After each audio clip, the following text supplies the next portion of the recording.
ભાવનગરના ભાજપના ward number 13 માં ઘોઘા સર્કલ વોર્ડનું મિલન યોજાયું હતું। ભાવનગરના અફવાડા ગુરુકુળ સ્થિત આ સ્નેહ મિલન યોજાયું હતું। આ સ્નેહ મિલનમાં ભાજપના પૂર્વ શહેર અધ્યક્ષ અભયસિંહ ચૌહાણ અને ભાજપના વરિષ્ઠ અમોહનભાઈ શાહની વરિષ્ઠ ઉપસ્થિતિમાં જોવા મળી હતી। સ્વદેશી અપનાવોના સંદેશને ભાજપના કાર્યકરો અને લોકોમાં વધુમાં વધુ જાગૃતિ આવે તે ચર્ચા કરાઈ હતી। જે કે સિંહ ગુજરાતી સાથે હિરેન ભાયાણી, ભાવનગર।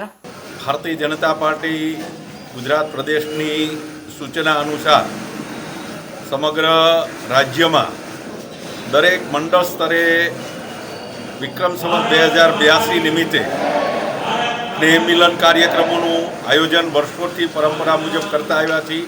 એ અનુસંધાને આજે અહીંયા ઘોઘા સર્કલ વોર્ડમાં સ્નેહ મિલન કાર્યક્રમ અને સાથે સાથે આદરણીય દેશના યશસ્વી પ્રધાનમંત્રી નરેન્દ્રભાઈ મોદીજીનું જે સ્વપ્નું અને જેમના માટે દિન રાત પરિશ્રમ કરી રહ્યા છે એવા આત્મનિર્ભર ભારત સંકલ્પ અભિયાન અંતર્ગત આજે સૌ કાર્યકર્તાઓ, આગેવાનો, લોકોને, શુભેચ્છકોને સૌને માહિતી આપવાની છે।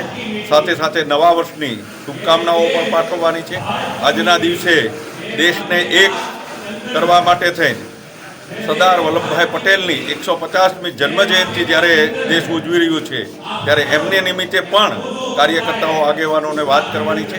એ નિમિત્તે આજે અમે સૌ ભારતીય જનતા પાર્ટીના આગેવાનો, કાર્યકર્તાઓ અહીંયા ઘોઘા સર્કલ વોર્ડમાં મળ્યા છીએ। એ અંતર્ગત આજના આ કાર્યક્રમની મુખ્ય ભૂમિકા છે। ધન્યવાદ।